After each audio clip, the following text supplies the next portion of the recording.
बाद कहा है, उन्होंने कहा कि अभी हमने आपको ब्लैक लिस्ट में नहीं डाला। आप कहते हैं ग्रे से निकालें, वो आपको ब्लैक लिस्ट की तरफ फेंकना घसीट रहे हैं। वो उधर ले जाना चाहते हैं, आप निकलना चाहते हैं। फैटफ वाले बिल्कुल उस तरह बिहेव कर रहे हैं जिस तरह एक करप्ट कंट्री को, डबल स्टैंडर्ड वाले कंट्री को जिस तरह ट्रीट करना चाहिए उस तरह वो कर रहे हैं। और इंडिया का उनको आशीर्वाद हासिल है, इंडिया की सपोर्ट हासिल है। अभी रिसेंट जो ये अभी इसको टर्की वाला और पाकिस्तान को दोबारा ग्रे लिस्ट में डाला गया है, उसको मैं बड़ी डिटेल से, बड़े मैंने आर्टिकल उस पर पढ़े हैं, क्लियर नजर आ रहा है उसको कि इंडिया की सपोर्ट हासिल है, इंडिया की वो जेब में है। और दूसरा ये कि आपका बिहेवियर डबल स्टैंडर्ड, करप्शन, इनको रियासत मदीना और हजरत उमर की आप स्टोरी सुनाते हो आप उनको। और ये बहुत, मैं समझता हूं, एक भोंडा स्टाइल है कि मजहब को यूज करना अपने पॉलिटिकल गेन के लिए। मैं समझता हूं इसकी इस्लाम में भी कोई माफी नहीं है। चीमा साहब, जावेद चौधरी साहब ने अगले दिन अपने आर्टिकल में ये लिखी बात कि इस वक्त पाकिस्तानी अवाम दो चीजों का कंपैरिजन कर रही है, करप्शन और नालायक और इमेच्योर लोगों की गवर्नमेंट। मुझे यहां अमेरिका में इंफॉर्मेशन आ रही है कि पिछले दिनों में आपके $3 बिलियन ड्रेन हुए हैं आपकी इकोनॉमी में से। लोग लेके भागे, या तो अफगानी खरीद के लेकर, अफगानी खरीद के अफगानिस्तान ले गए डॉलर, या आपके करप्ट जितने पॉलिटिशियन और एस्टेब्लिशमेंट या ब्यूरोक्रेट जो कुछ भी है वो लेके भाग रहे हैं मुल्क से। $3 बिलियन निकला आपके मुल्क से। आपने, जय हिंद, स्वागत है आप सबका दी तथ्य न्यूज में। साथियों, जैसा कभी कि आप घबराना नहीं है, आपने इससे कभी घबराना नहीं है, तौर पर साजिद इससे डरते नहीं है, जियां उड़ा के जो इससे घबराते नहीं है। पाकिस्तान खोल दी। कैसे पिछले कुछ दिनों में जहां इमरान खान रोता रहे कि हमारे देश में पैसा नहीं है, हमारे देश में पैसा नहीं होगा, सरकार चलन पैसा नहीं है, उधर अंदर ही अंदर उनकी सरकार ने जो है $3 बिलियन का चूना लगा के पैसा इनके देश से निकल भी गया। और ये बाहर से जो है वो कोविड रिलीफ फंड कहीं किसी से भीख मांगने का ड्रामा करते रहे, पब्लिक दिखाने के लिए देखो हमारे पास पैसा नहीं है, अंदर अंदर सब हो गया। दूसरी तरफ ग्रे लिस्ट में डाला गया है तो ये इतना रोते हैं। उसके बाद जाके इन्होंने मांग करी कि हमको ग्रे लिस्ट हटाइए, तो उन्होंने साफ कह दिया कि शुक्र मनाओ हमने तुम्हें ब्लैक लिस्ट में नहीं डाला। समझ जाइए आप कितनी गंदी बेइज्जती हुई होगी यहाँ पे पाकिस्तान की, जब पाकिस्तान के मुंह पे ऐसा बोला गया था। हालांकि बेशर्म लोगों को फ़र्क नहीं पड़ता है। पूरी चीज़ के उस तरफ हम चलेंगे, उससे पहले आप सब चैनल को सब्सक्राइब करके बेल आइकन दबा लें।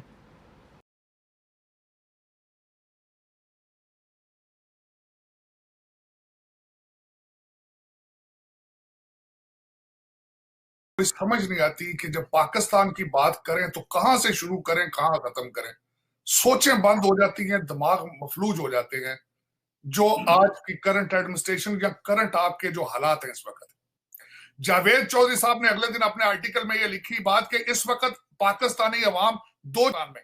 साथियों, यहाँ पर जितने मुद्दे हैं, जितने टॉपिक्स हैं, उन पर तो अभी हम लोग विस्तार में चर्चा करेंगे। सबसे पहली चीज़, आप एक बार ये जो व्यक्ति है साजिद तरार, इसको आप देखो। और एक चीज़ आप सबने यहाँ पर नोटिस करी होगी, चीमा का कैसे मुंह उतर गया जब चीमा को इन्हें कम से कम कुछ नहीं तो इस पूरे वीडियो में 10-12 बार रियलाइज़ कराया, आप लोग कह करके ये चीज़ रियलाइज़ कराई कि देखो तुम पाकिस्तानी हो और मैं पाकिस्तानी नहीं रहा हूँ, मैं अमेरिकन हो गया हूँ।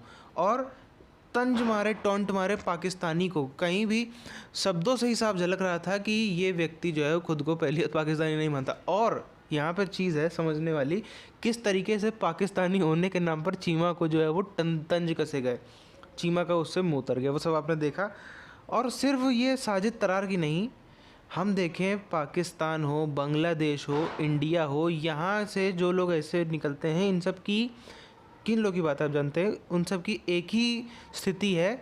यहाँ पे आप देखो वही टोपी, वही दाढ़ी, वहाँ पे आप देखो सब दाढ़ी भी गायब हो जाती है, सब मुच्छली वाली दाढ़ी गायब हो जाती है, सब जो टोपी जालीदार है सब गायब हो जाती है। वहाँ जा कर के कई तो लोग वहाँ जाके नाम बदल देते हैं इनका, पूरा ऊपर से तक हुलिया से लेकर सब कुछ देख करके कोशिश ऐसी रहती कि हम अमेरिकन्स के बीच में या यूरोपियंस के बीच में उन्हीं के जैसा दिखने की कोशिश करें। और जब वहाँ पे पूरी अच्छी तरीके सेटल हो जाते हैं, सेटल नहीं हो तब तक तो नहीं, लेकिन जब सेटल हो जाएंगे तब इनके जो अंदर छुपी बातें वो निकल के आती, तब ये अपने देश वालों को, पाकिस्तानियों को, जैसे हमने देखा इसमें, तब ये गरियाते हैं पाकिस्तान को, कितना घटिया देश हो गया, कितना क्या हो गया, कितना क्या हो गया। और यहाँ पर एक बात बोली साजिद तरार ने स्टार्टिंग में वीडियो के कि मजहब का इस्तेमाल जो है वो पॉलिटिक्स में नहीं करना चाहिए। अब ये हर कोई जानता है कि मज़हब का इस्तेमाल अगर पॉलिटिक्स में ना करते तो पाकिस्तान जैसा देश कभी बनता ही नहीं, और बांग्लादेश भी उसी का हिस्सा है। पाकिस्तान और बांग्लादेश जैसे देश कभी बनते ही नहीं अगर मज़हब के नाम पे पॉलिटिक्स ना होती।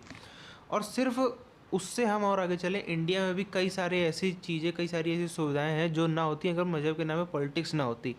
और ये खुद ही वो लोग हैं जिन्होंने मज़हब के नाम पे पॉलिटिक्स करके इनके बाप दादा ने अलग देश की मांग करी। अब ये रोते हैं कि क्यों, ये तो इनके पास पैसा रहा होगा अच्छे खासे, ये कुछ जो भी रहा हो, बिजनेस करा हो, माफियागिरी जो भी करा हो, उसके बारे में इतिहास इनका नहीं पता तो नहीं कमेंट करना चाहिए, लेकिन ये निकल गए वहाँ जाके और अब गरिया रहे हैं पाकिस्तानी मंत्रियों को कि उनके बच्चे विदेश में पढ़ते हैं, जबकि ये बंदा खुद वहाँ विदेश में बैठ करके पाकिस्तानी गरिया। यही इनका कुत्ता बिल्ली का खेल है, ये तो जो है वो चलता रहेगा।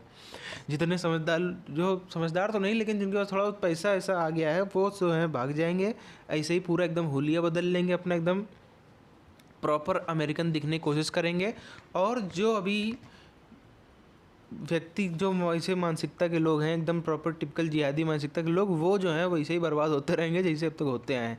और फिलहाल इसी के साथ साथ में हम बात करें, तुर्की को भी इस बार झटका मिल गया है। तुर्की को भी जो एकदम साफ झटका मिल गया है। अब जो है बताया कैसे कि अमेरिका में बैठकर माली जैसे देश जो एकदम पिछड़े से भी पिछड़े देश हैं, वहाँ से इनका कंपेरिजन होता है। और ये खुद को क्या बोलते हैं, पाव किलो के हमारे पास एटम बम है, एटमी मुल्क है। और जो एटमी मुल्क तो क्या, जिनके पास एक हम कह सकते हैं रॉकेट चलाने का भी पैसा नहीं होगा, वो उन देशों से इनकी जो है वो कंपेरिजन वहाँ पर की जाती है। और इनको आप देखो, अब तो जब से ग्रे लिस्ट हो गया इसके बाद से इनको जितनी वो भीख मंगे वाला नेचर था वो भी पूरा इनका ख़त्म हो गया, वो भी इनका जो योजना थी पूरी तरीके से फ्लॉप हो गई है। और इसी के साथ साथ में अब तो ब्लैक लिस्ट करने की धमकी साफ तौर पर मिल रही है, सैंक्शन करने की धमकियाँ साफ तौर पर मिल रही हैं, यूएस में रेजोल्यूशन आ जाता है इनके सैंक्शन के नाम पे। तो इनका तो क्या होना है वो सब आप जानते ही, कैसे ये बर्बाद होंगे। और ख़ासकर इन लोगों को मन में भी लगता होगा कि जो जिस पे इन लोग घमंड करते हैं, ऐसे लोग जो विदेश चले गए, ये सब हो गए, उनको आप देखो उनमें और इनमें कितना फ़र्क है। उसमें कोई भी आपको वैसी क्वालिटी नहीं दिखेगी जिसकी हम लोग ने इतनी देर बात करी। साथियों फिलहाल इस वीडियो को यहीं पर ख़त्म करते हैं, मिलते हैं आपसे अगले वीडियो में, तब तक के लिए जय हिंद।